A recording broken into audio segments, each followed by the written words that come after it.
예, 요즘 가을 이사철입니다. 그런데 여기저기서 비명 소리가 납니다.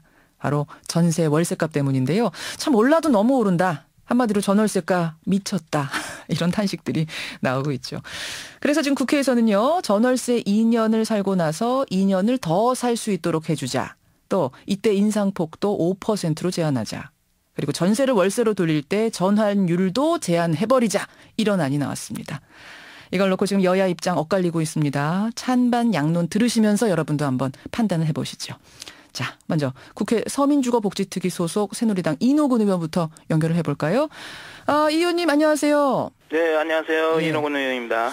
전월세 임대 기간을 4년으로 늘리고 인상폭도 제한하자. 이 전월세 상한제 반대하시는 이유는 뭡니까? 그게 이제 여러 각도로 분석을 해야 됩니다. 예, 예. 이게 이제 우리가 경험적인 교훈도 얻어야 되고 또 외국의 사례도 보여야 되거든요. 예. 만일 5%를 이걸 제한하는 경우, 일괄적으로 제한하는 경우에 예. 우선적으로 그 소식이 나오자마자 미리 앞당겨서 이게 전세, 월세 이거를 확 올리게 됩니다. 이것은 89년도와 90년도 당시에 무려 한 달에 예. 최고 12%까지 올린 역사가 있습니다. 12%까지요? 네, 12%까지 올린 역사가 있거든요.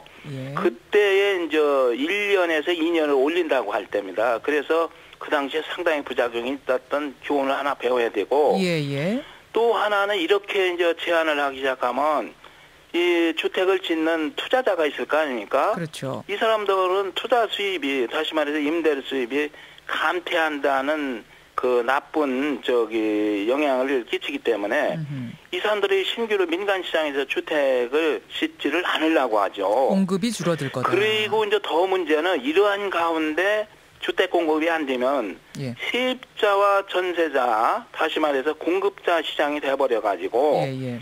세입자는 웃돈을 주고 이걸 조금이라도 더 좋은데 그럼 점점 지하 시장이 발생해 가지고 결국 피해는 이걸 누구한테 가겠습니까? 세입자한테 가잖아요. 그래서 이런 것이 종합적으로 검토를 해야 된다 이런 주장이고 예. 여하튼 현재 문제가 있다는 것은 저들도 인정을 하고 이것을 다각도로 검토를 하고 있는 상황이죠. 그렇군요. 그런데 이제 반드시 시행을 해야 된다. 지금 당장 시행을 해야 된다라는 분들의 입장을 제가 보니까 말씀하신 대로 1989년에 전세 임대 기간 1년에서 2년으로 연장했을 때, 그러니까 제도를 바꿨을 때 제도 시행 전 한 4개월 동안에 확 오른 게 맞다. 12% 뛴 게 맞다. 하지만 네. 법 개정한 다음 해부터는 1.95% 상승률로 안정이 되더라.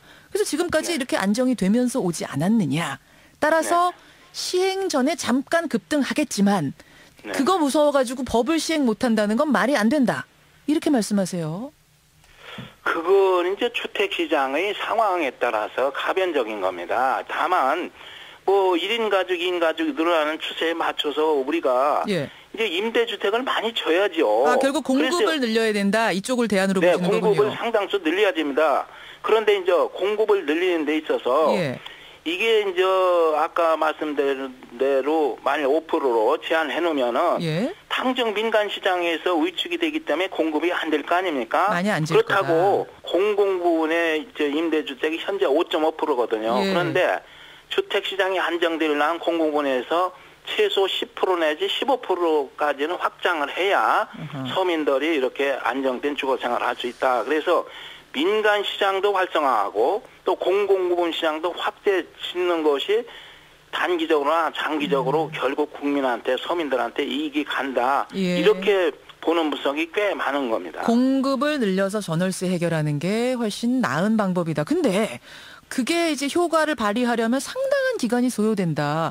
당장 비명 소리가 나는데 언제 그걸 기다리고 있느냐. 이런 얘기들 하세요. 당장 힘든데. 아니, 이제 지금 우리가 신규로 짓는 것만 자꾸 말씀하시는데 사실 서울에도 수도권에도 빈집이 많거든요. 옛날에 지은 다가구 그런데 그것이 좀 낡고 노후돼 있기 때문에 이것을 LH나 SH 같은 데서 매입을 해서 리모델링을 합니다. 리모델링을 또 해주자. 그것이 다시 월세나 서민들한테 전세를 주거든요. 그러면 시간이 안 걸립니다. 그리고 그렇게 해서라도 지금 거기를 들어갈 수 있다. 기대 심리를 주고 하면은 그게 어느 정도 압박을 덜 받는 거거든요. 그러니까 2, 3년 정도는 조금 기다려줘야 되지 않겠느냐. 그러면 뭐 무슨 일반 소비재 사듯이 할 수 있는 사항은 아니잖아요. 알겠습니다. 그리고 또 하나가 우리가 예를 들어서 무슨 전월세 상한제 뭐 이걸 못 한다는 개념은 아니고 예. 지금 전세를 월세로 전환하는 경우 있잖아요. 예. 지금은 공식이 어떻게 됐냐면 한국은행 기준금리가 1.5%거든요. 예. 여기에 4배를 곱하여서 6%까지 돼 있는데 실질적으로는 더 받습니다. 이것을. 조사한 거 보니까요. 시장에서는. 연이자 7.5%, 즉 전세 1억을 월세로 돌릴 때 60만 원 정도를 내는 걸로 요새 평균 조사가 됐더라고요. 그것은 블랙 시장이 생기기 때문에 한 7.5% 정도로 되는 걸로 알고 있어요. 그래서 이것을 좀 대폭 내려는 거. 지금 현재 여야 간에 이렇게 의견이 지금 어느 정도 접근해 있는 건 1.5%는 그대로 두지. 여기다 4배를 곱하는 게 아니라 예. 플러스 알파 하는데 알파를 주택임대차 보호법상의 요구를 얼마로 할 것인가를 매년 고시나 뭐 시행령이나 이런 거로 하자는 주장입니다. 전월세 전환율은 그러니까 요거는 제한을 하자. 하지만 네네.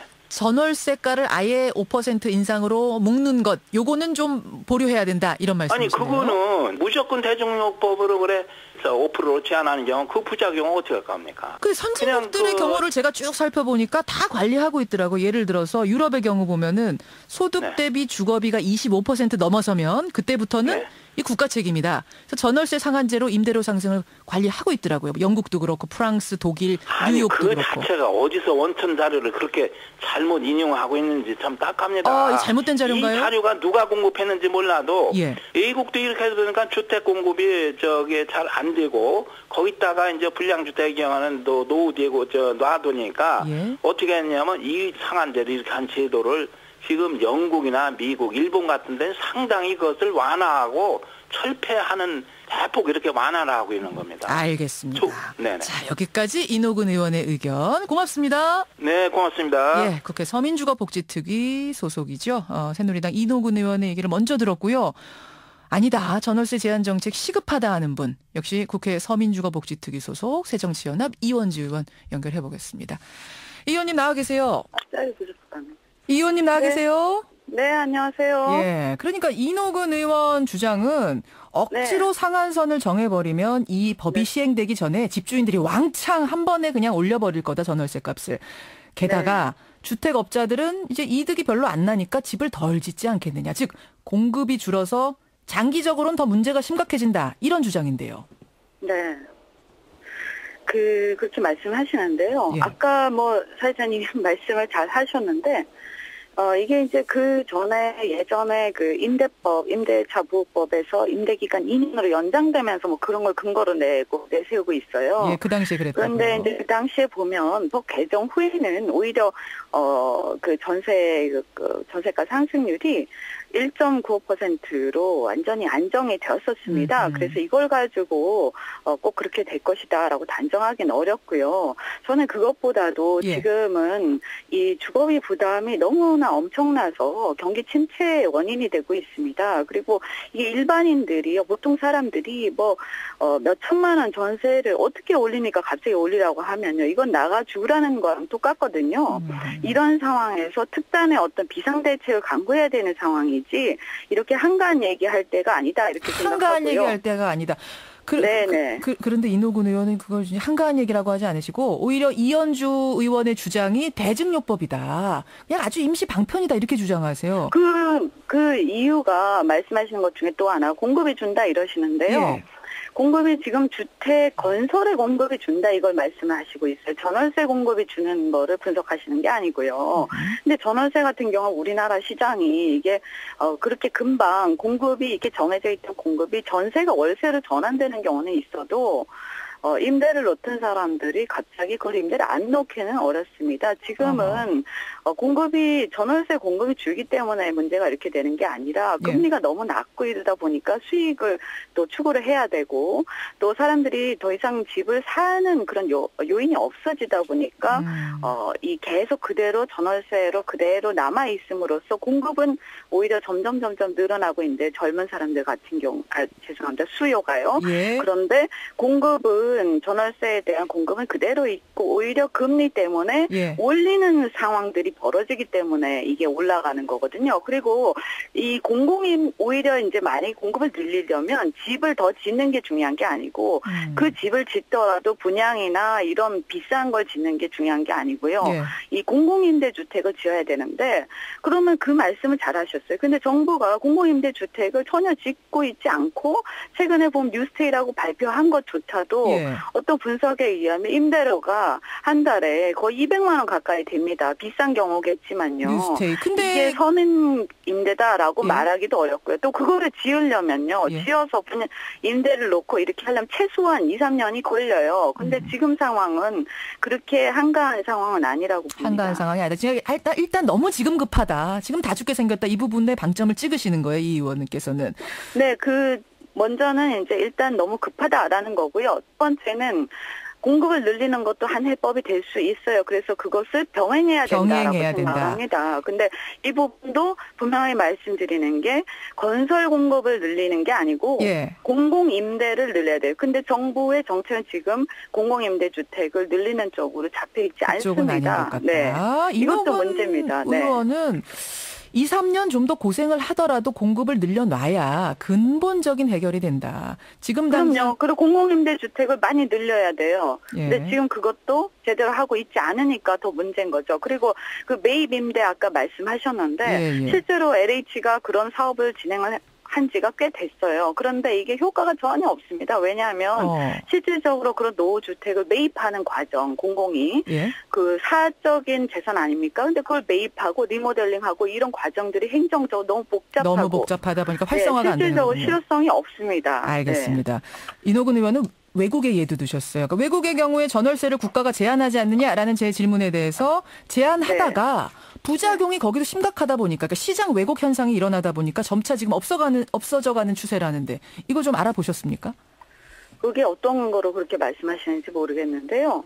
지금 대부분의 뭐 독일, 일본, 영국, 미국, 프랑스 이렇게 전부 다 규제를 하고 있고요. 뭐 공정임대료라든지 표준임대료 그리고 임대료 조정제도 다 있습니다. 뭐 일부 부작용이 어떤 나라에 따라서 있어가지고 그거에 대한 개정이나 예. 수정이 논의가 되고 있는지는 모르겠지만 제가 알기로는 별로 없고요.